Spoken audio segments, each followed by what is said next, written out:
rápidamente, si no el tiempo no nos alcanza. Bienvenidos y bienvenidos. A ver, jóvenes. Espero que vean, chicos, qué cosa es el aparato digestivo. Primero, que está en lo que es la estrangología de anatomía 2. ¿Qué cosa? Estudiar todo lo que es vivo, respiratorio, urinario, nuestro aparato reproductor. Lo primero que vamos a revisar es el sistema digestivo. Prácticamente es una estructura tubular anatómica. La estructura es netamente digestiva. Pero agregado a eso, ¿qué hay? Hay glándulas anexas que contribuyen al funcionamiento del tubo digestivo. ¿Y qué glándulas nos referimos? Hígado, ¿cuál otra más? ¿La puta? Páncreas, cahuena. Si venimos así jóvenes, sin leer, el futuro no es bueno. ¿Alguien quiere participar? De ratito. ¿Perdón? Glándulas salivales, muy definidas, pero el vaso con B de burro viejo y con Z. Ahora, ¿por qué es tubular? Y en ambos extremos de este sistema tiene apertura. Pero no es una apertura así, libre, porque tiene el orificio bucal como entrada y tiene que sí de ganar como orificio de término de este tubo digestivo. Aquí tenemos en los jóvenes la boca. Luego, ¿qué le continúa la boca con sus características propias que vamos a revisar después? ¿Qué le continúa? Otra estructura tubular que se llama faringe. Y que la faringe a su vez tiene tres funciones. Estamos acá, jóvenes. ¿Sí? Después de la faringe, ¿qué viene? Faringe, aún estamos en la región cervical. Luego, ¿qué viene? El esófago. Y el esófago tiene tres ubicaciones: en la región cervical, en la región torácica y una pequeña porción en el abdomen. ¿Qué viene a continuación del esófago? O esto, el estómago. Es la cavidad más grande que tiene el sistema digestivo. Prácticamente es un saco, entre comillas, que almacena alimentos, pero transitoriamente o temporalmente. Después del estómago, ¿qué le continúa? Ya viene lo que se llama los intestinos. Y cuando hablamos de intestinos, es intestino delgado e intestino grueso. Cada uno de ellos con sus características propias y con funciones totalmente diferentes, que obviamente que contribuyen a todo esto que se llama digestión. El intestino delgado, que es todo esto que está viendo acá, y la primera porción es esto, que se llama duodeno. Y duodeno deriva de 12 traveses de dedo que así lo dividieron antiguamente a esta estructura primera del intestino delgado, el duodeno. Tiene un límite de inicio o un parámetro anatómico de inicio y otro parámetro anatómico de término, así, bien delimitado. ¿Y después qué viene? Ya estamos en los jóvenes. Las dos últimas porciones del intestino delgado, yeyuno e ilio. Y entre ambos, si el duodeno les acabo de decir que tiene estructura de inicio y término, entre el yeyuno e ilio no hay estructura que lo delimite específicamente. Es como una simple continuación. Obviamente que en el vivo hay parámetros que lo permitan diferenciar, sí. ¿Y después qué viene? Dije intestinos hace un momento. Acá también el intestino delgado, a nivel de la válvula iliocecal. Y ya viene, estamos acá, jóvenes. Lo que se llama semiológicamente fósil de acá a la derecha, ahí está el ciego. Obviamente esa obra que les acabo de comentar. Después del ciego ya estamos en el intestino grueso, esa primera porción que tiene el grueso, viene el colon ascendente. ¿Delimitado hasta dónde? Hasta el ángulo hepático o simplemente ángulo derecho. Hasta ahí es parcialmente retroperitoneal. Después que viene el transverso. De posición horizontal, pero no es en el centro horizontal porque tiene una concavidad superior. ¿Hasta dónde? Hasta el ángulo esplénico o ángulo izquierdo del colon.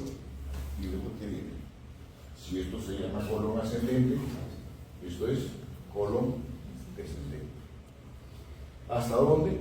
Hasta más o menos, hasta la espina iliaca antero superior, o poco antes, y después viene la penúltima porción del intestino grueso que se llama sigmoides. Y recibe la denominación de sigmoides porque tiene esa configuración de S itálica. Y la última porción del tubo digestivo, jóvenes, es el recto ano. Y en el ano hay doble esfínter. Esfínter interno y esfínter externo. Aunado a todo esto, como les dije, a estructuras glandulares. Ese es el panorama general del sistema digestivo. Ahora veamos qué características tiene cada una de ellas. La primera, jóvenes. Aquí están viendo simplemente, el inicio de lo que es la cavidad. Prácticamente es el esfínter o la hendidura del ano. La primera estructura son los labios, con características que ustedes deben recordar perfectamente bien. Luego que viene, y el labio tiene doble configuración. Tiene la porción cutánea y la porción mucosa. Esta es la real porción mucosa. Este espacio que ven, jóvenes, ya les voy adelantando, entre las encías que recubren las arcadas dentarias superiores e inferiores y la mucosa de los labios, eso se llama hendidura bucal. ¿Es parte configurativa de lo que es boca en general o región de la boca? Sí. Después que viene, jóvenes, la cavidad bucal propiamente dicha. Ahora, es factible de que se instalen patologías en esta primera región inicial de lo que es el sistema digestivo, sí, jóvenes. Quistes que se llaman mucoseo. Luego, es factible que en la lengua se produzca una patología, sí. Glositis, hasta cáncer de lengua. Esto es materia de trabajo de algunos especialistas en cirugía, los cirujanos plásticos. Luego, ¿qué viene? En la cavidad bucal y en la cavidad bucal propiamente dicha que se encuentra un órgano lo suficientemente móvil que es el único, la lengua, órgano estrictamente muscular, como contenido de la cavidad bucal. ¿Y qué otro contenido tiene la cavidad bucal? Esto, las diferentes piezas dentales.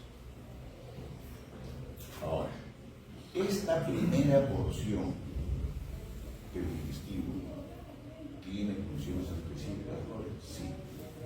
Una primera es el orificio de entrada a la cavidad bucal, obviamente el tubo digestivo. Es un esfínter. ¿Por qué? Porque los labios tienen configuración músculo, mucosa, muscular y fibrosa. Participa en varias funciones, en el habla, en la introducción de alimentos, etcétera, etcétera. Primera porción, jóvenes, ya les dije hace un momento, es la boca. Es una cavidad bucal. Y como cavidad bucal es como un espacio y que tiene delimitaciones específicas. Un límite anterior, límite posterior, superior, inferior y las regiones laterales. Las dos primeras que les he comentado. La pared anterior o región anterior de la cavidad bucal y la posterior son aperturables, con la gran diferencia de que esto sí es voluntario, mientras que la pared posterior, que está delimitada por las islas de los sauces, es prácticamente continuación. ¿Listo? Entonces, todo esto se llama cavidad bucal. Y la cavidad bucal o región bucal a su vez tiene dos regiones. Esto que estoy señalando, el vestíbulo bucal, que está construido, como les dije, entre ambas arcadas dentarias y los labios. Ese es el vestíbulo bucal. Y la cavidad bucal propiamente dicha está en qué? Delimitada entre ambas arcadas dentarias y las paredes laterales superior y inferior. Esa es cavidad bucal propiamente dicha. Entonces, de hendidura bucal, hasta ahí queda la definición. ¿Qué límites o paredes tiene la cavidad bucal propiamente dicha? Pared anterior, que es la misma arcada dentaria, aunado por supuesto a la estructura de los labios. Luego, la pared posterior. No se ve acá porque la lengua está traccionada hacia arriba. Es el istmo de las fauces que más adelante vamos a revisar cómo está constituido. Las paredes laterales, ¿por quién está constituido? Por estructura blanda, donde están los carrillos de la boca. Y ustedes, por anatomía 1, deben acordarse qué músculos hay en la región lateral de esto que se llama cara, por los músculos constitutivos de la expresión facial. Rápidamente, uno. Bueno, está atrás, carajo. Bucinador crisógeno. ¿No es cierto? Aunado a eso, a mucosa, tejido adiposo. ¿Sí? En la pared inferior, o piso de la cavidad bucal, válvula. Rapidito. ¿Qué músculo? Y te acordaste, que menos debes acordar. Es algo músculo. Maxi, ¿no? Habla, radio piso. Micro y video. El músculo micro. ¿Y qué más, jóvenes? Obviamente que en el piso de la cavidad bucal ya encontramos dos glándulas salivales mayores, sublingual y la submandibular. Obviamente son glándulas exocrinas, por lo tanto tienen conducto excretor.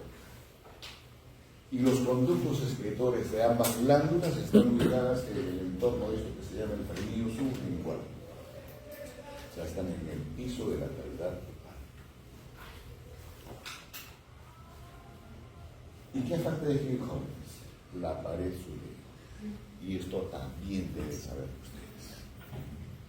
¿Cómo está conformado el techo o pared superior de la cavidad bucal? Y mientras se van acordando, esta pared, jóvenes, constituye, obviamente, para la cavidad bucal el techo de la cavidad bucal. Pero para otra estructura que tenemos, que es tema de la siguiente semana, tenemos otro que se inicia en esa región, que se llama cavidad nasal. ¿No es cierto? Y para esa cavidad nasal, ¿qué cosa constituye? Ya no es el piso, perdón, no es el techo, es el piso de las fosas nasales. Conformación.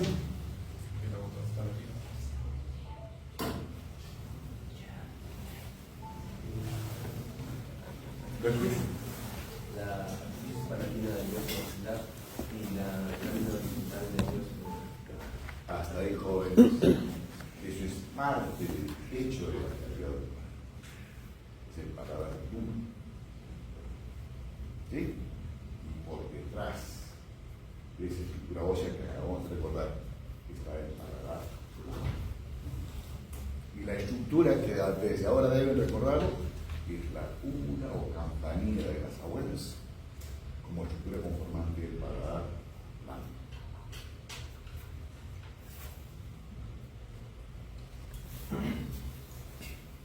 ¿Qué paredes? Superior. Hasta aquí lo hemos recordado como estructura ósea y esto es el paladar blando. Está recubierto por tejido fibroso y lo más superficial es la mucosa del techo de la cavidad bucal.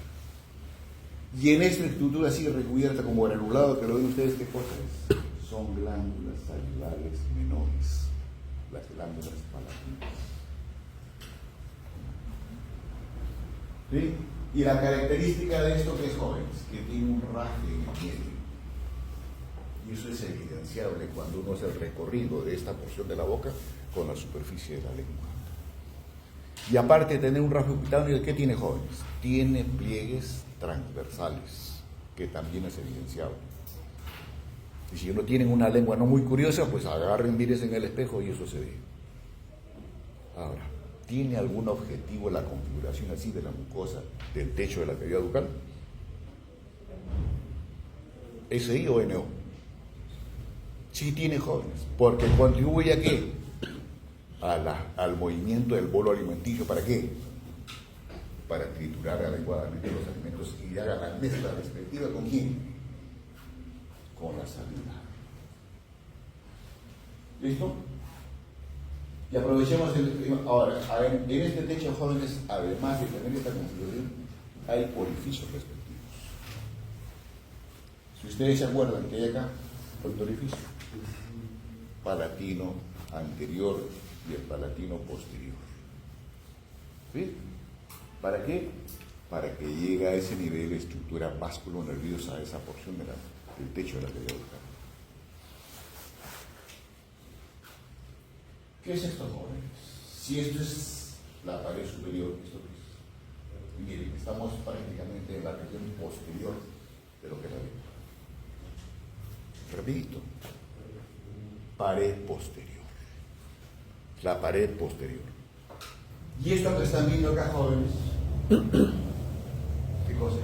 Ese es el límite posterior prácticamente, digo prácticamente, pero desde el punto de vista funcional no es enteramente abierto, es el istmo de las fauces. Entonces el istmo de las fauces está constituido por estructuras, o específicamente músculos, que hay en el paladar, incluyendo lo que es los dos pilares, palato gloso, palato faríngeo, la óvula y la raíz o la parte más posterior de la lengua.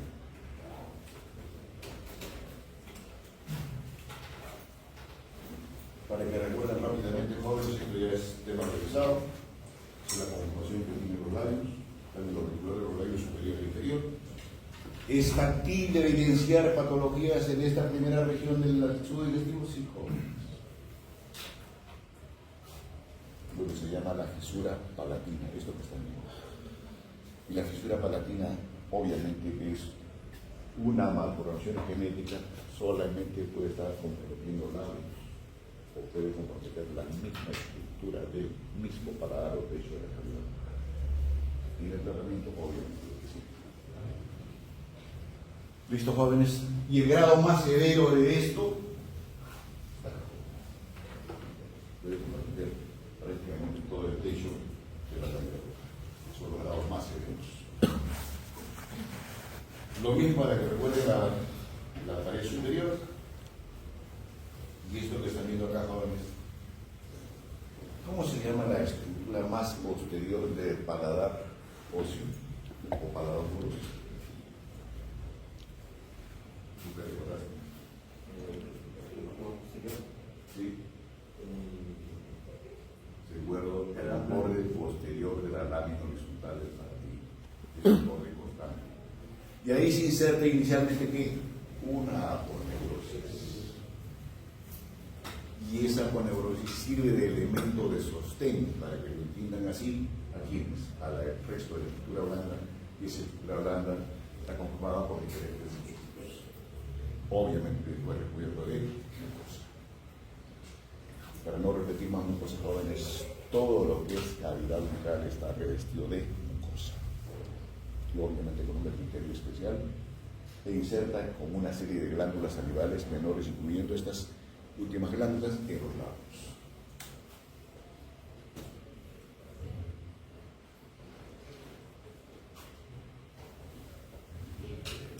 ¿Qué es esto, jóvenes? ¿Cuáles? Las coanas, ¿cierto? Y ahí estamos a qué nivel? En la primera porción de la faringe, la nasofaringe. Pero terminemos de revisar esto, jóvenes. En el paladar blando encontramos una serie de músculos. Y los músculos lo tienen acá, que constituyen obviamente el paladar blando o simplemente pelo del paladar. El periestafilino externo, luego está el peristafilino externo, el elevador de la úvula, el palato gloso, el palato faríngeo. Las inserciones las revisan ustedes jóvenes, porque si no terminan la clase, porque esta clase, los temas que están insertos hoy, antes hacían 3 clases. Así que tienen que adecuarse a la lectura rápida. Y el resumen de la constitución, jóvenes, de los músculos diferentes en el paladar blando están acá, con sus sensaciones, la función que tiene y la inervación inclusive. Ahora, no se desesperen por querer aprender desde ahora la inserción de esto, o la inervación, perdón, ¿por qué? Porque eso lo vamos a volver a tocar cuando hablemos de neuroanatomía, pero sí tienen que tener nociones. La pared posterior, jóvenes, más específicamente vista.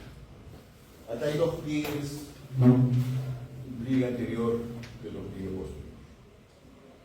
Palato gloso, palato faríngeo. Son 2 puntos.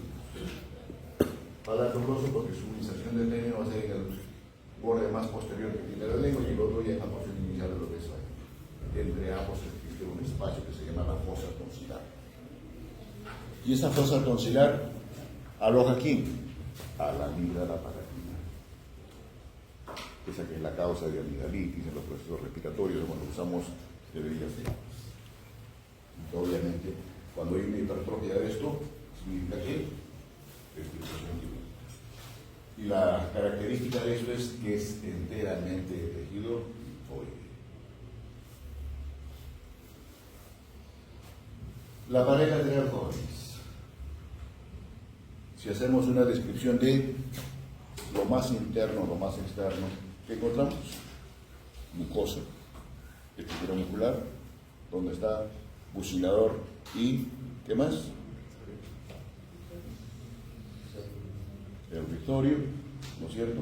El más grueso y más voluminoso de ahí es el bucinador, ¿sí? Y en la región más posterior está el borde anterior del músculo macetero. ¿Qué más tenemos después? Tejido adiposo. Lo más externo, jóvenes. Ahora, respecto al tejido adiposo, en la región lateral o pared lateral de la cavidad bucal, en el niño es más pronunciado, inclusive se describe la bola del chat. ¿Y por qué la presencia así remarcado del tejido adiposo? Porque esta es la región, jóvenes, que el recién nacido contribuye a lactar adecuadamente. ¿Listo? ¿Y qué tiene de especial la mucosa de la pared lateral? Si logran ver, hay un orificio. Es orificio, es de excreción, ¿de quién?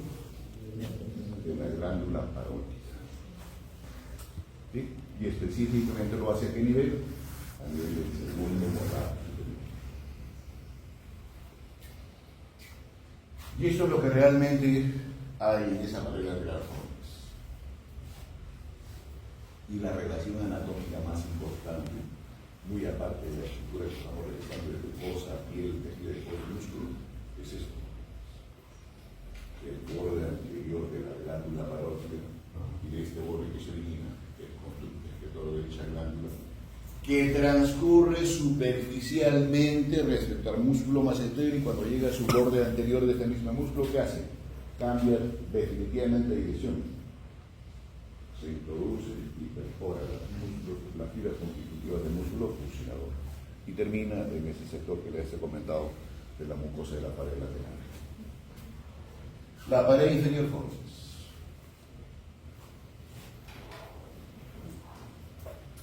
Primero, la primera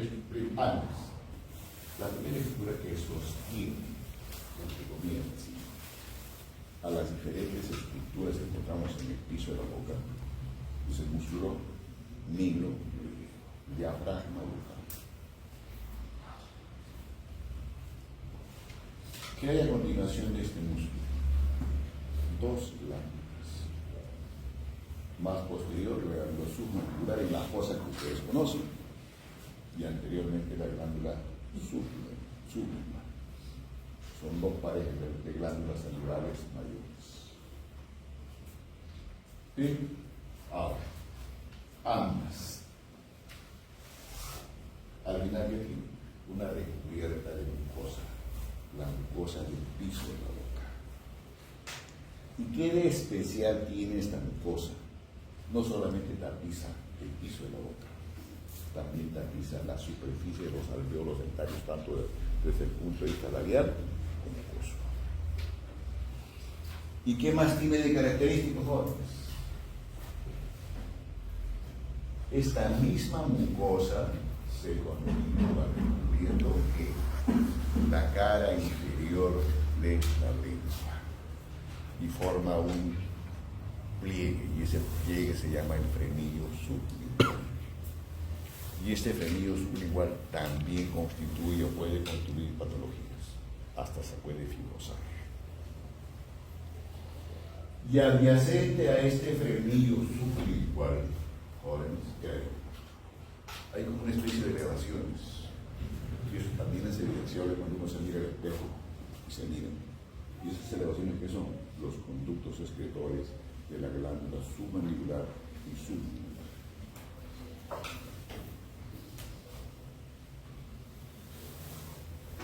Y luego, esta es prácticamente, cuando no tenemos alimentos en la cavidad bucal, la estructura que prácticamente ocupa toda la cavidad bucal. Y la lengua, como les dije hace un momento, es una estructura netamente muscular, recubierta de mucosa y tiene inclusive glándulas salivales. Pero solamente tendrá mucosa y estructura muscular.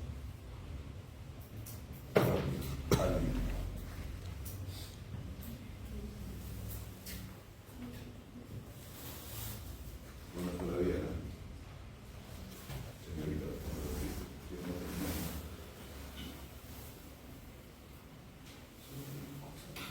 ¿nadie? Sí, obvio, si no se te muere la venta, ¿perdón? Muy bien, la cuta. Papilas gustativas. Papilas gustativas. Señorita Keila, Torrico, si a usted en uno de esos momentos románticos le muere la lengua, ¿siente dolor o no? ¿Ah? Siente. Entonces, jóvenes, para que se den cuenta, de acuerdo a esas estructuras y por las diferentes funciones que tiene la lengua, tiene diferente inervación. Hay 4 nervios que al final participan en su inervación. Que eso lo sigamos más adelante. Chicos, todo esto se llama lengua. Es una vista superior. Cuando esta cara superior es en contacto con el paladar de lo que es boca. ¿Cierto? ¿Qué parte tiene la lengua? La raíz de la lengua o el dorso. ¿Sí? Luego que viene como delimitando esta porción del dorso de la lengua, que viene la del igual y el orificio ciego.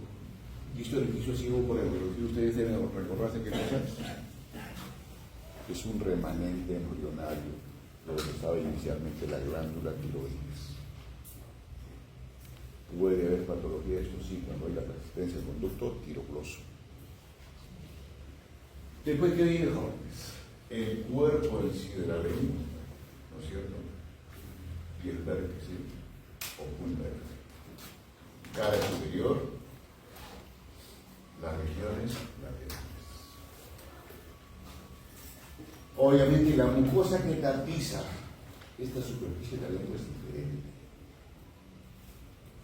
Y en esta cara superior, distribuidos entre esas diferentes regiones, están inmersas las diferentes papilas o poros gustativos, mas no en la cara inferior. ¿Sí? Entonces, estructura netamente muscular.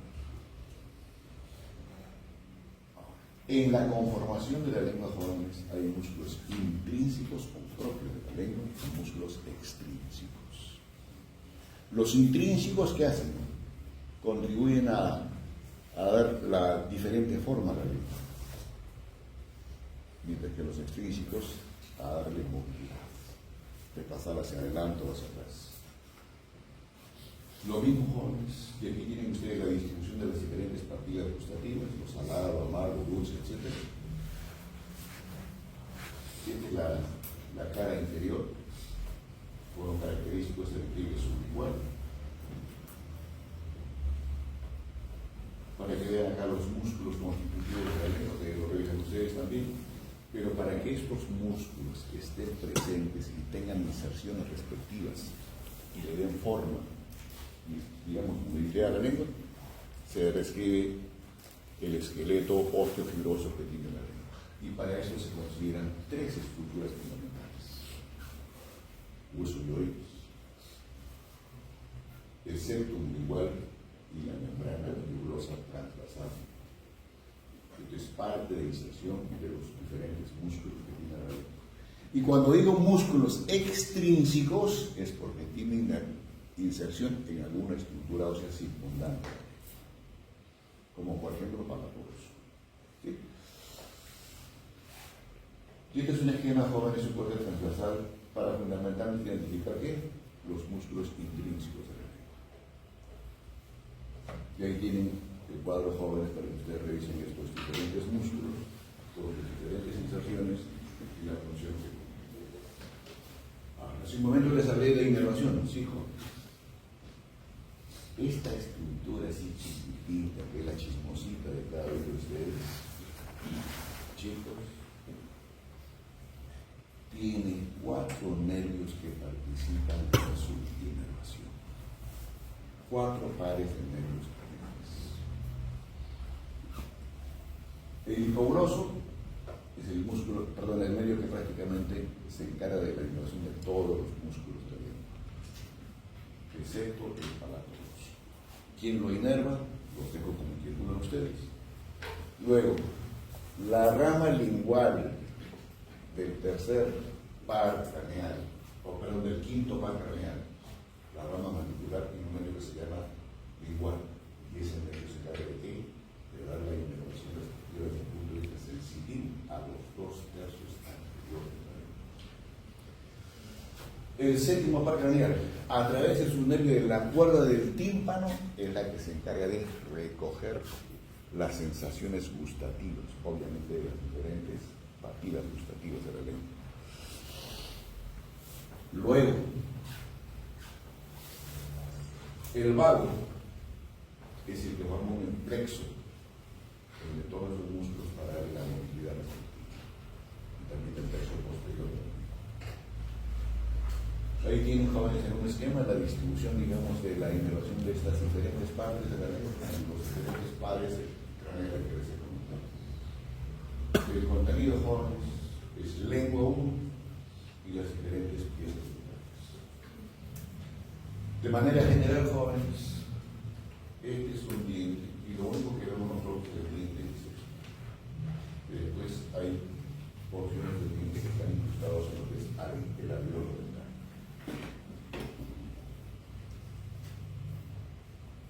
Y los dientes son varios, jóvenes, son varios porque tienen diferente función y diferente forma en su superficie y en cuanto a su inserción en el alveolo. Pero la fórmula dentaria que tenemos nosotros para cultura general de ustedes, jóvenes, es 2, 1, 2, 3 en cada hemimandíbula. En cada hemimandíbula. ¿Estamos jóvenes? Incisivos, caninos, premolares, molares. Y esta es la estructura general de un diente, jóvenes. La corona, el cuello y la raíz del diente. Y la raíz del diente tiene un orificio, y a través de este orificio constituye que el orificio de entrada o salida, entrada obviamente para la inervación y la irrigación, y de salida para el drenaje venoso respectivo y la estructura linfática también de cada pieza dental. Y cuando se habla de dientes, jóvenes, en la evolución cronológica de todos nosotros hablamos de dientes y si fortaleza temporal y los dientes divinos. A veces tenemos uno de los dientes de leche, para que se acuerden mejor. la forma como esto se desarrolla. Tienen ahí la investigación del drenaje venoso, eso ya está conocido de ustedes, porque está la arteria igual, que deben hacer un pacto de los cambios sumentonianos y sumanculares en la cadena cervical, y ahí tienen la inervación reflectiva a través del medio alveolo dentario inferior, que se incluye por el mismo agujero a través de la espina de espíritu como parámetro anatómico de referencia, y el alveolo dentario inferior. ¿Qué sigan a la boca, jóvenes? Uy, se olvidaron. Vamos a tomar desayuno. Antes de pasar a la siguiente estructura, jóvenes, hablemos de glándulas salivales. 3 glándulas salivales mayores que son pares y una infinidad de glándulas salivales menores, distribuidos en toda la superficie de la boca, incluyendo los labios. Parótida. De forma triangular, base superior y el vértice como si estuviese incrustado entre el esternocleido mastoideo y la apófisis mastoides. Por la estructura tiene una cara externa, una cara interna, un borde superior, un borde anterior, un borde posterior y un vértice. Obviamente ubicado en la superficie externa de la rama ascendente de la mandíbula y también en relación en parte con ese músculo que está a ese nivel que se llama massetero. ¿Sí?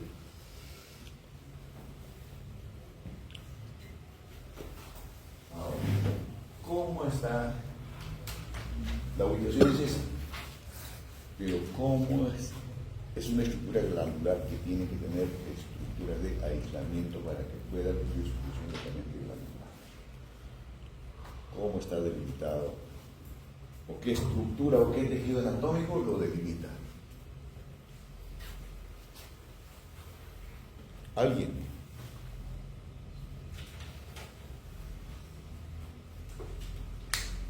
¿Sigue siendo delegado? No sé, me pregunto nomás.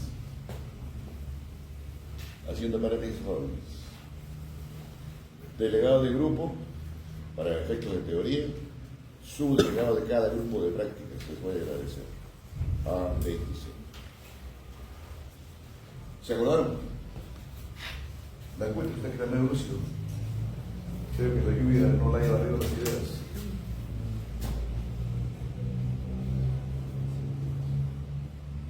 ¿No se acuerdan cómo están delimitadas las estructuras de la región cervical?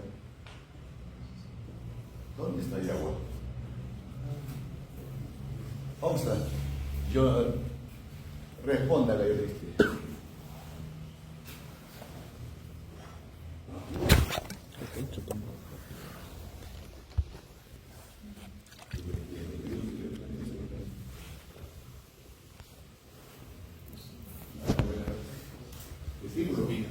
¿Perdón? Suelta nomás la incoherencia, porque hasta internos dicen incoherencias. Y como internos todavía plagian. Nadie. ¿Quién murmura por ahí? ¿No se acuerdan de las diferentes fascias que hay en la región cervical? Fascia cervical, superficial, fascia cervical, media y la profunda. Los jóvenes. Una de esas fascias se encarga de dar el revestimiento, entre comillas, a la glándula. Y lo mismo es para la glándula submandibular. Pues por tanto, eso me voy a obviar porque soy el musculizado. ¿Estamos jóvenes? Pero sí voy a recargar en lo siguiente la glándula parótida. Muy aparte de las relaciones anatómicas extrínsecas, así, extrínsecas. Obviamente, y la primera relación anatómica extrínseca es ¿con quién? Si hablamos de estructura muscular, con el músculo massetero. Y hacia atrás, con el borde anterior del esternocleido mastoideo. Pero tiene relaciones intrínsecas, jóvenes. Sí. Y esto sí me interesa sobremanera que lo recuerden marcadamente. La primera relación anatómica intrínseca importantísima de esta glándula es con el plexo nervioso del nervio facial. Lo que algunos textos simplemente le llaman el plexo facial en el entorno o del parénquima de la glándula parótida. ¿Qué significa plexo, jóvenes? Imaginen esto es la glándula parótida. Y lo que hace el facial, ¿por dónde abandona? Esto sí es conocido. ¿Qué detalles anatómicos tiene el hueso temporal en su base? Sí, señor. Y esto que le estoy preguntando, si no se acuerdan en neuroanatomía.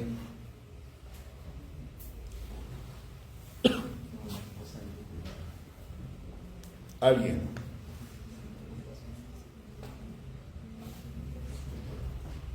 Un punto en el teórico práctico.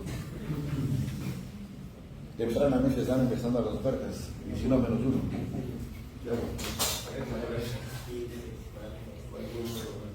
Guarame o estilo más. Y por ahí se realiza el medio. ¿Y qué hace después el facial? Después que hace su primer ramito, jóvenes, se introduce en el parénquima de la glándula parótida de sus diferentes ramas para dar la inervación respectiva a la superficie de la glándula. Oreja. Carajo, oreja. Mas no lo inerva. ¿Estamos? Es simplemente como relación anatómica. Mas no lo inerva. ¿Quién lo inerva específicamente como nombre nada más de nervio? El nervio aurículo temporal. Simplemente como nombre. No estoy diciendo que ese nervio es el que es responsable, no.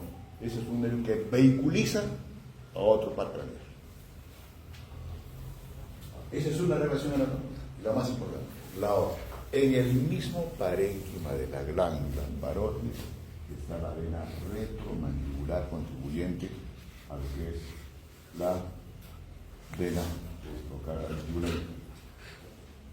Y la última relación anatómica, jóvenes, es con la arteria carótida externa. Son las tres relaciones anatómicas importantes que tiene desde el punto de vista intrínseco de la glándula parótida.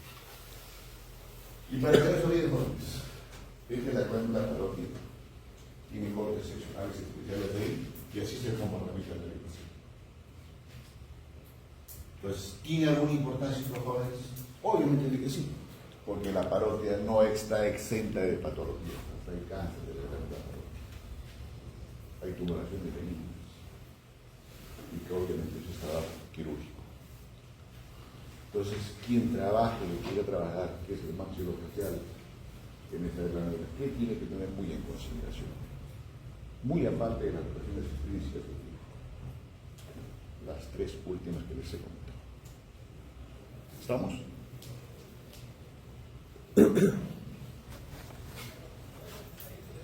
Y al final ponen antes. Chicos, tiene un conducto excretorio, y este conducto excretorio les he comentado por donde transcurre y donde termina. ¿Cierto? ¿Qué otra glándula se lleva mayor? La sub. ¿Y qué recuerdan de la mandíbula respecto a esta glándula?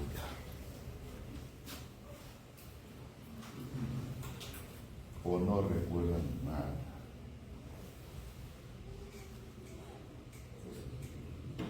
¿Qué tan rápido también la que se conchale? Vamos, alguien.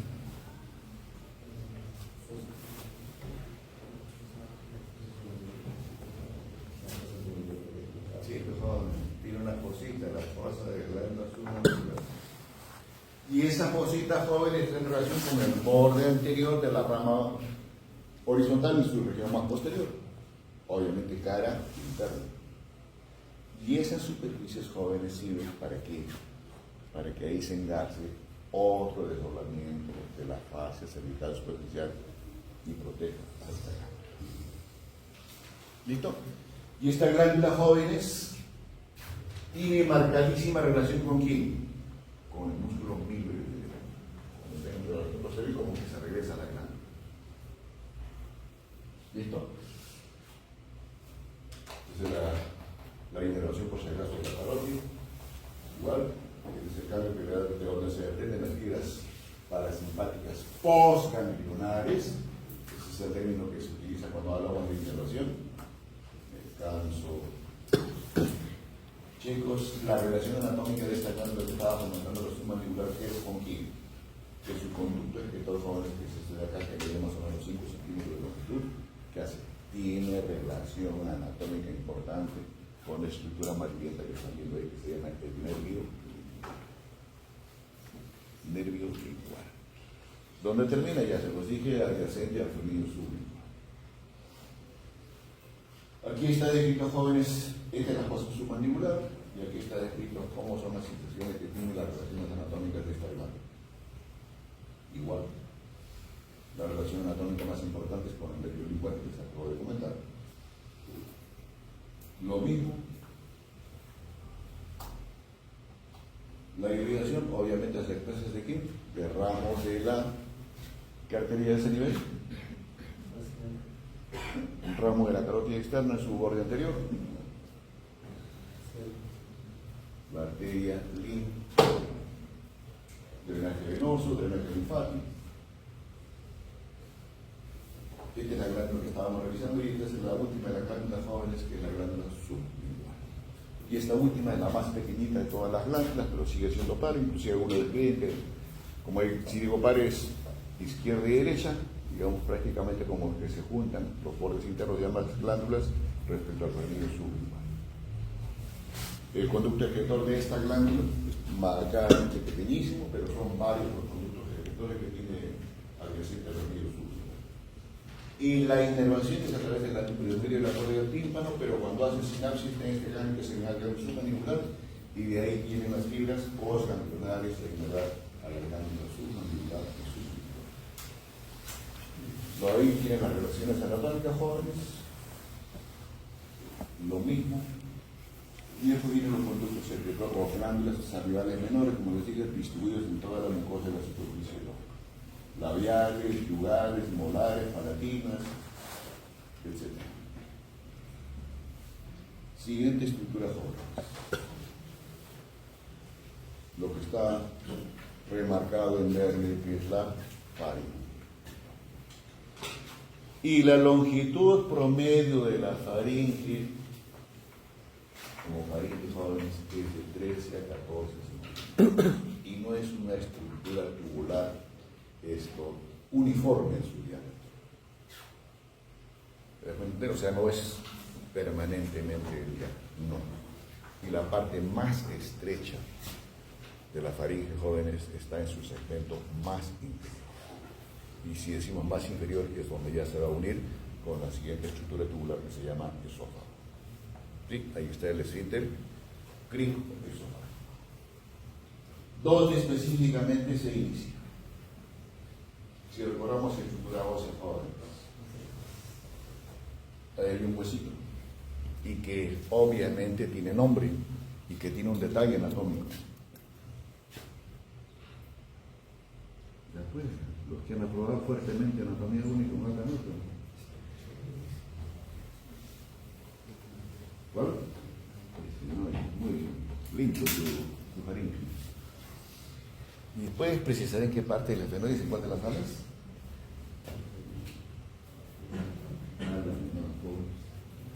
La faringe la tienes colgando. ¿La acuerdas? Ah, es Los Ángeles, ¿no? Bueno, lo que tenemos. Vamos.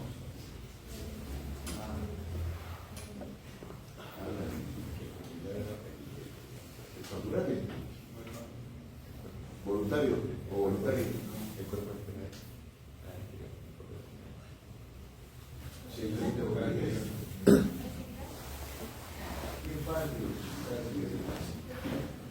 muy bien, señorita. Me parece que quieren aprobar la autoridad 2. ¿Se acuerdan del tubérculo faríngeo, jóvenes, en la cara inferior, lo opuesto a donde está el clébus de la porción basilar del occipital? Sí, así más o menos. ¿Y se acuerdan que les dije, esto tienen que recuperar ustedes cuando hablamos del tubo digestivo? Lo digo, no me acuerdo. Acá está, ahí, digamos, tiene su primera iniciación la aponeurosis más externa que tiene su configuración, la faringe. Y dicho sea de paso, jóvenes, esta es la porción más ensanchada. Entonces, la faringe, jóvenes, en su constitución tiene tres porciones. La rinofaringe o nosofaringe, la orofaringe o mucofaringe, les estoy diciendo los términos que van a encontrar ustedes en la literatura, y finalmente está la laringofaringe.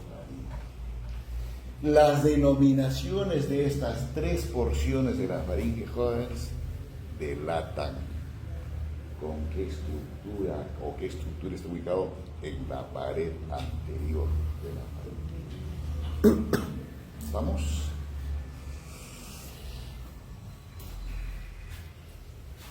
Ahora, el diámetro promedio de la faringe es de 2.5 centímetros. ¿Dónde se inicia? Topográficamente, en la base esa que les he comentado. ¿Y dónde termina? A nivel de C6. C6 respecto a lo que es columna cervical. Y la proyección anterior, ¿dónde sería? Borde inferior, la esquisidesis, sino borde inferior del cartílago cricoides. Y el cricoides es uno de los cartílagos configurativos en la configuración de la laringe. ¿Listo, joven? Mismo esquema de lo que les he mostrado anteriormente. ¿Qué es faringe o no es faringe?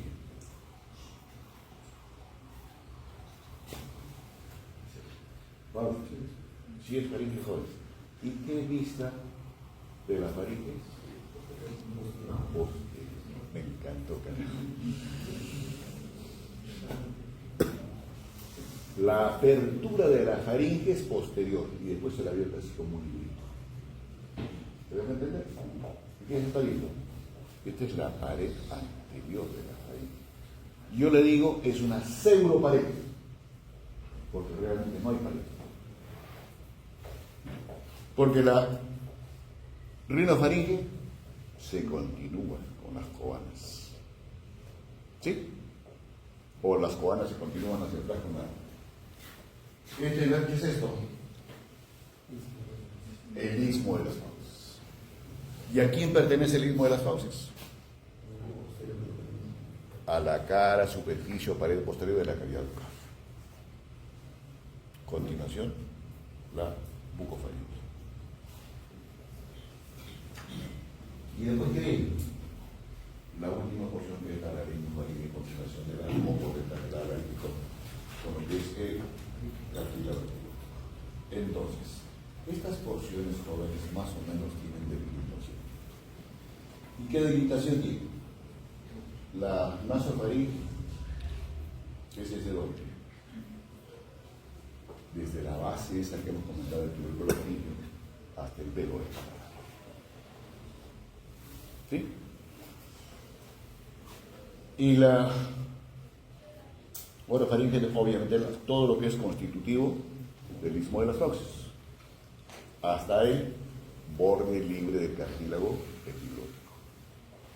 ¿Desean, muchacho? Si tengo algún problema llenando el formulario de registro de gráficos. Si tengo algún problema. Si tengo algún problema llenando el formulario de registro gráficos. Por el momento no. Ok, el problema es que tiene que llenarlo al iniciar y finalizar la clase. Bueno, gracias. Eso se lo carga, ¿no? ¿Lo sabe? Bueno, delegada, le recuerdo. Bueno, estábamos acá, y obviamente lo último ya es la cuestión de la laringofaringe. Por esto yo le digo pseudo pared. Tiene paredes laterales, sí, jóvenes, y las paredes laterales prácticamente se caracterizan porque tienen pliegues en el entorno que facilitan la progresión del bolo. ¿Y qué más tiene, jóvenes? Tiene bastante tejido linfoide. Y cuando aunamos el tejido linfoide de la tonsila amigdaliana, que está entre el aparato grosso y el aparato faríngeo, y los demás forman un anillo en el entorno, lo que le llaman algunos autores el anillo de Walter. ¿Listo, jóvenes? Entonces, mucosa. Ahora, la configuración de la mucosa es diferente, bien hablemos de la nasofaringe y mucofaringe. ¿Por qué? Porque la nasofaringe es netamente respiratoria, mientras que la mucofaringe y la broncofaringe ya son netamente digestivas. Y cuanto a la estructura muscular, jóvenes, la primera porción es músculo voluntario, conjuntamente con los músculos constituidos del velo paladar. ¿Por qué? Porque tienen que contribuir a la protección del bolo alimenticio. Entonces, cuando el bolo alimenticio pasa, ¿qué hace? Este velo del paladar se pega a las coanas y no permite que el alimento vaya hacia ahí. ¿Y qué más hace? Que la epiglottis se cierre y no entre alimento a lo que es vida. ¿Estamos? Entonces, mucosa, obviamente hay esto, aponeuroses hacia afuera y fundamentalmente, le continúa en el esófago. En cuanto a estructura muscular, jóvenes, tiene músculos circulares y músculos longitudinales. Este es el constrictor faríngeo superior, medio e inferior, y los músculos longitudinales faringoestafilia y periestafilia. ¿Listo? Entonces, este esquema, jóvenes, es lo mismo que les he mostrado anteriormente. Ahora, las paredes laterales de argumento, ¿qué hay en la región posterior? En la región posterior de esto que se llama faringe, jóvenes, está en relación con, obviamente, este primer sector de la columna cervical, pero tiene una aponeurosis, hay como una fascia. Y esta fascia también es igual en relación con la tráquea, fundamentalmente. Pero esto es más último que les estoy comentando, es más válido para lo que es eso. ¿Listo? En las paredes laterales de la primera porción de la faringe que hay, ¿cómo se llama esto?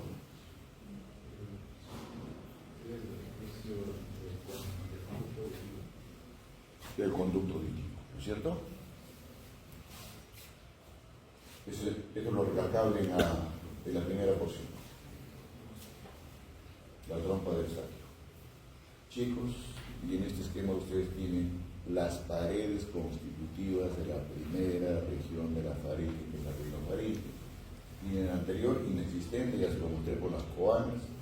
Posterior, formado por la curvatura que tiene la primera cervical, inferiormente por el velo del paladar y lateralmente los canales que se comentaban. En los siguientes esquemas, tal igual la delimitación o características que tiene la segunda porción, y la ecofaringio o la laringofaringio igual joven. Dice la constitución de la pared sí, de la faringe, tiene revestimiento mucoso, el armazón fibroso que les he comentado, los músculos constrictores y elevadores y la masa receptiva. Rodeado, como les dije, de tejido linfoide, y ahí tienen la cadena de tejido linfoideo. Y acá están los músculos de la faringe, los constrictores que les dije, superior, medio e inferior. Y ahí los tienen, jóvenes, en una vista lateral, prácticamente una continuación de los tres músculos que son externos. ¿Y qué hace? Lo peculiar de estos músculos constrictores que tienen un raje común en la región posterior de la faringe. El origen es diferente, pero el término es común en ese raje que les estoy comentando. Este es el raje. Y ahí están los tres músculos, constrictor superior, medio e inferior. Lo mismo. Y estos son los músculos elevadores, el estilo faríngeo y el faringoestafilia. Lo mismo. Y aquí tienen el resumen. Esos diferentes músculos los tienen ahí, con su dimensión térmica y la innovación inclusive por ahí. Y la acción que tiene cada músculo. En cuanto a relaciones anatómicas, la relación anatómica importante que tiene este músculo, la faringe, son regiones laterales. ahí lo digo. Yugular interna, carótida, vago, la cadena simpática del sistema nervioso vegetativo periférico, inervación vascular. ¿Qué es esto, jóvenes? La glándula tiroides. Cuando hay hipertrofia, patología específicamente de la glándula tiroides, una primera manifestación del paciente es que tenga disfagia, dificultad en la progresión del bolo alimenticio. ¿Y por qué? Porque comprime a la última porción de la faringe. ¿Listo, jóvenes? La irrigación respectiva, la irrigación y el drenaje menor. Obviamente, si hablamos que si tiene capa muscular y mucosa sensitiva, tiene inervación para esas dos porciones. ¿Qué continúa el esófago, jóvenes? Perdón, a la faringe. El esófago. Ya les dije al inicio que el esófago tiene tres porciones: cervical, torácica y abdominal. De estas tres porciones, la que tiene mayor longitud, obviamente, es la torácica. ¿Dónde se inicia específicamente como esófago? Es continuación de lo que es faringe, y topográficamente es a nivel de C6 o el cartílago cricoides, que es el primer estrechamiento que tiene el esófago. Si estrechez crico, y si estoy hablando de estrecheces, es obvio entender que tiene dilataciones, pero ojo, son anatomofuncionales, no constituyen patología. Y es necesario tener en consideración estas estrecheces y dilataciones, sí, jóvenes, porque es un segmento anatómico factible de estudiar, sí, factible de estudiar, por radiografías o por endoscopías. Cuando se hace endoscopía, quien tiene que tener especial cuidado de estas estrecheces y dilataciones es el gastroenterólogo que trabaja ahí. ¿Listo, jóvenes? ¿Dónde termina? Más o menos termina a nivel de D11. Tiene curvatura respectiva, las opciones que les acabo de comentar. Tiene estrechez, la primera estrechez, como les dije, es el cricotiroidea, la broncoaórtica, y la última estrechez, jóvenes, es la estrechez diafragmática. Obviamente esto está fundamentalmente seguido por los pilares constitutivos del diafragma que forman un entorno a esta estructura digestiva. ¿Listo, jóvenes? Ahora, ¿qué relaciones anatómicas tiene el esófago? Las relaciones anatómicas va a depender de qué porción querramos describir. Si es la cervical, obviamente las relaciones anatómicas van a ser diferentes que la porción torácica. Pero la relación anatómica importante de la porción torácica es que va a estar ubicada en relación netamente con la columna vertebral y la tráquea. ¿Y qué más tiene en su superficie, jóvenes? Transita acompañado de un nervio importante que les encanta a ustedes, que se distribuye en el entorno de todo el diámetro, que se llama esófago, que se llama plexo esofágico, a expensas del nervio neumogástrico para ustedes bajo. ¿Sí? ¿Y qué de particular tiene este nervio vago? Obviamente que le da la inervación receptiva desde el punto de vista secretor-motor. Secretor-motor. ¿Estamos? ¿Qué de especial tiene, jóvenes? Cuando transcurre el hiato esofágico, este plexo en el entorno del esófago se ordena así, para que sea entendible la descripción, como están ustedes. El vago izquierdo se ubica en posición anterior, así, y el vago derecho en su posición posterior. Entonces, por el hiato esofágico no solamente transcurre esófago, sino esos los troncos del nervio vago, izquierdo y derecho. Ahora, en la porción abdominal, que es la más corta, algunos dicen 1.5, otros dicen 2.5. ¿Qué de especial tiene, jóvenes? La superficie o cara anterior del esófago es la que tiene recubierta de peritoneo, obviamente peritoneo visceral. Y que esta misma peritoneo visceral, ¿qué hace después? matiza o forma la capa más externa recubierta que tiene la siguiente estructura anatómica del tubo digestivo, que se llama esfínter. ¿Sí?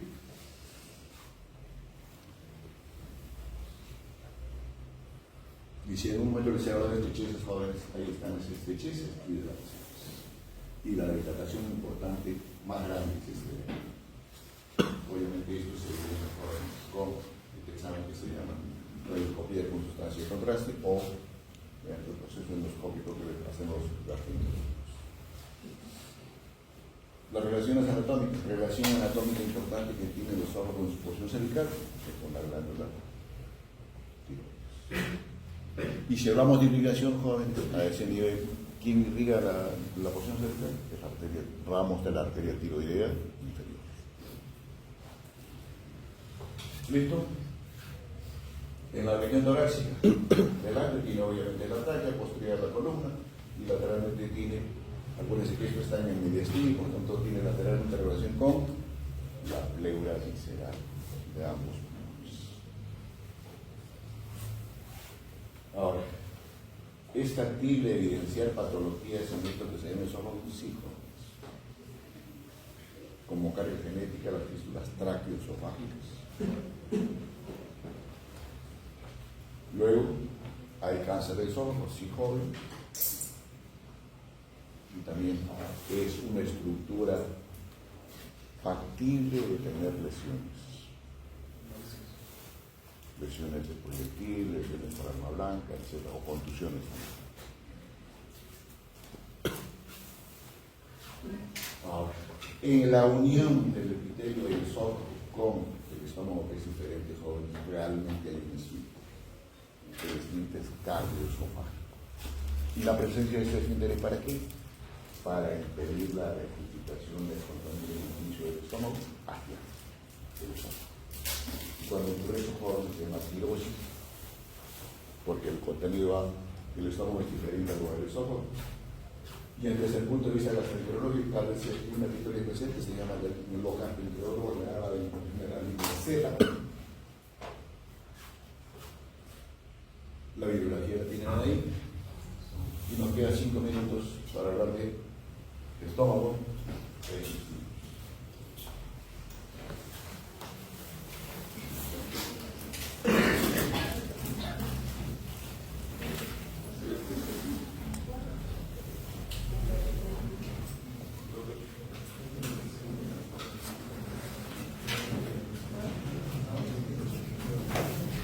Vámonos, te relajen, chicos. A ver. No les voy a preguntar cómo está constituida la pared abdominal. ¿Sí?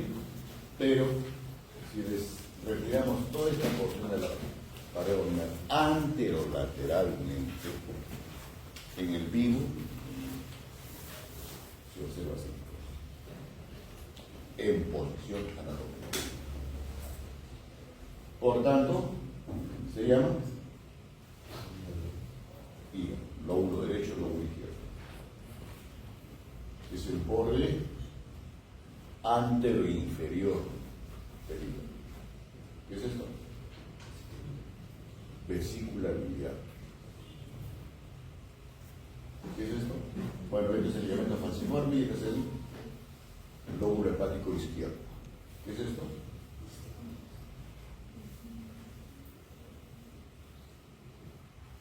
Se llama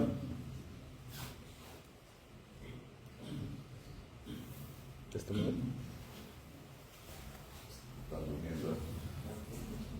Estómago. La guana. Se llama.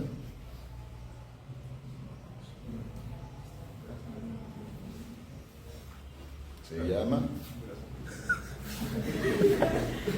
Se llama.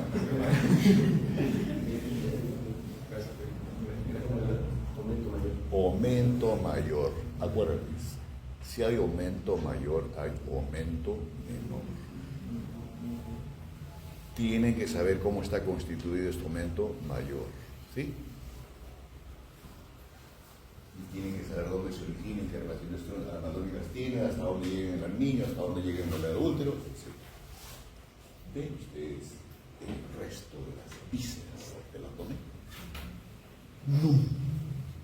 ¿No es cierto? Pero ahora sí. Entonces, ¿qué deben llevarse de esta diapositiva como mensaje? Otro punto. Ya no llamo.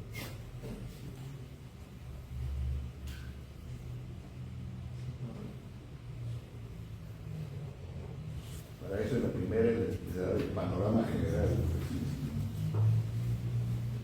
Señorita. Esto se llama cavidad peritoneal.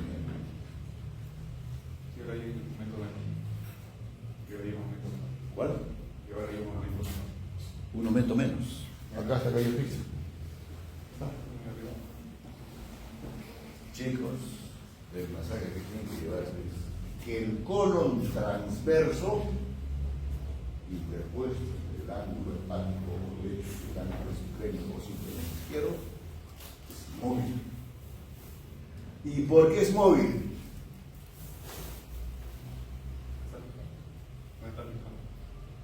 Sí, pero ¿por qué pues? Porque quiere ser médico. La sujeto por la anatomía 2. ¿Cuál? Cobarde, carajo. Por eso hablando. ¿Quién habla? Baxi.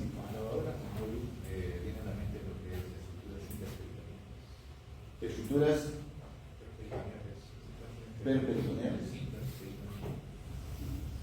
Si yo recurro a un texto de anatomía, no habla de interperitoneales.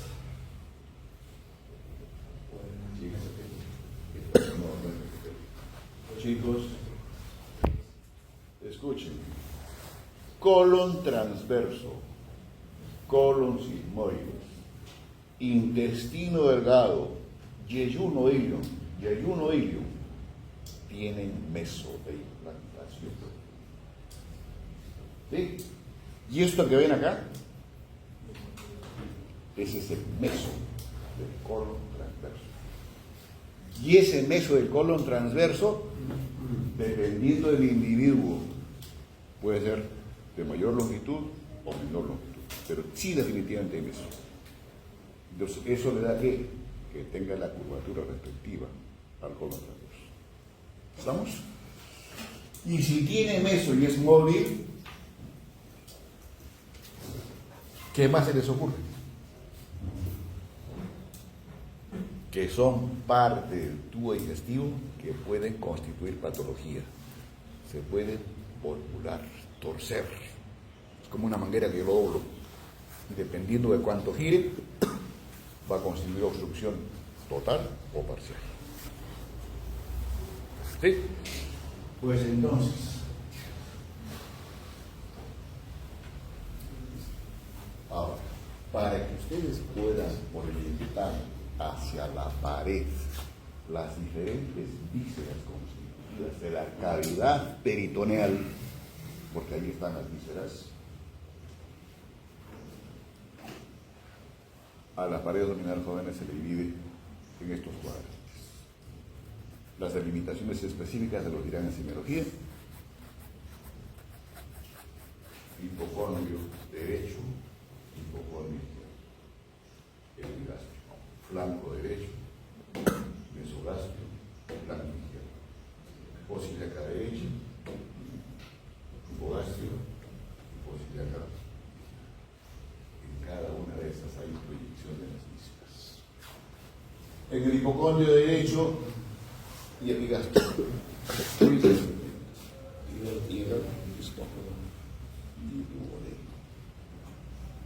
¿Sí? Eso ya lo revisará más adelante. Estómago, les dije, es la bolsa más grande que tiene el público. Generalmente se les pide así la forma o posición que tiene el estómago, a la manera de una J. Lo más superior le dan la definición de la tuberosidad mayor o fondo del estómago. Fundus. Luego, ¿qué viene? el cuerpo en sí del estómago. Hacia el antropilo. Antropilo y después viene el pilo, que es el esfínter de salida que tiene el estómago. ¿Qué le continúa después? Las 4 porciones constitutivas de la primera porción del intestino delgado, que se llama duodeno. ¿Qué más tiene? O debemos describir, si tiene un orificio de salida, pues tiene un orificio de entrada, que es el esfínter cardiovascular. Tiene una pared anterior. Y si hay anterior, tiene una pared posterior, que no se ve ahí. ¿Sí? ¿Qué más tiene?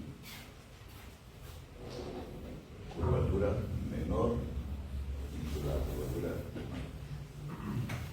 ¿Qué de especial tiene como curvatura menor y curvatura mayor? Se describe que en la curvatura menor del estómago hay como una especie de 2 pronunciaciones, obviamente en el entorno de la conformación de la curvatura menor. ¿Para qué? Para que por ahí transcurra la gástrica izquierda, la gástrica derecha y la rama anterior del nervio vago. Mientras que el borde o la curvatura mayor no tiene eso, pero sí constituye zona de sensación de King, donde se desprende la conformación del aumento. ¿Listo? Entonces, hasta ahí las partes constitutivas del estómago. Tiene elementos de fijación, sí, un elemento de fijación es el esófago, el duodeno.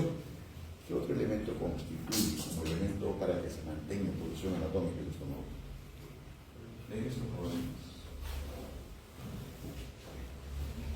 y que eso también deben recordar ustedes. Y agua. Marán, Sabolán. Perdón.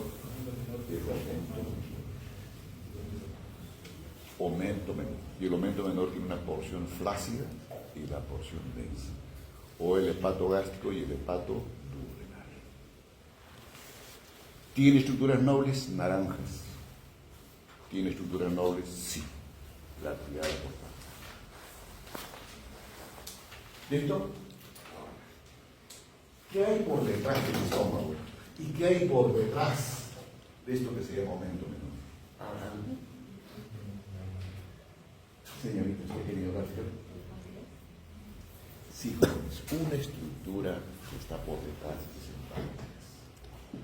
Y todo ese espacio que hay, obviamente como una de las piezas que ocupa ese espacio, es la transcavidad de los epilones, o la cavidad aumental menor.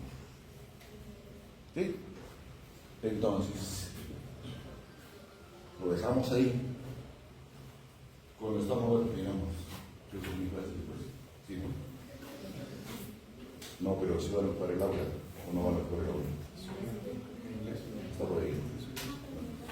Chicos, aparte de las partes, la conformación de la pared del estómago. Y el estómago tiene mucosa, submucosa, triple capa muscular y lo más externo, la serosa. ¿Y la serosa qué cosa es? Es la recubierta peritoneal que tiene el estómago de cara anterior y posterior. Es un comportamiento que tiene el peritoneo en el entorno de esta parte. Ahí están las capas que les he comentado. ¿Listo? La capa muscular.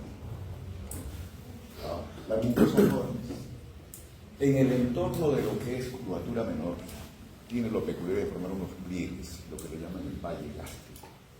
¿Y para qué? Para facilitar, obviamente, la progresión después de cuando se termine el proceso químico digestivo del estómago, los alimentos. ¿Y qué más hace servir? Facilitar el deslizamiento de los elementos químicos. Por eso el líquido pasa fácilmente desde el esófago al estómago, pero no con los otros alimentos. Eso es lo que tienen ahí, es lo que les he comentado. De relaciones anatómicas jóvenes. La cara anterior, ¿con quién se relaciona? La porción superior, obviamente, con el lóbulo o con la cara visceral que tiene el lóbulo izquierdo del hígado. ¿Con quién más la cara anterior? Con la misma pared anterior, para la redundancia, de la pared abdominal. Luego, la cara posterior, o sea, lo opuesto a esto. Acá estamos, seccionada el estómago y es la cara posterior. Constituye ¿qué? La pared anterior de la transcavidad de los cilitrones conjuntamente con el aumento. ¿Se entiende? Vuelvo acá. Chicos, opuesto a eso está la cara posterior. Esto es el aumento menor. ¿Qué hay por detrás? La transcavidad de los cilitrones. Y esto es lo que hay jóvenes en las vías otras. Páncreas. Un par de vasos, riñón, conductante, superior digestivo. Ahora, ¿y qué más? ¿Cuál? No, es otra cosa. Como visas, como contenido. Chicos, está la vena porta, vena mesentérica superior. Chicos, creo que el docente ya está. Hasta ahí quedamos con el sistema por llegar todo lo que se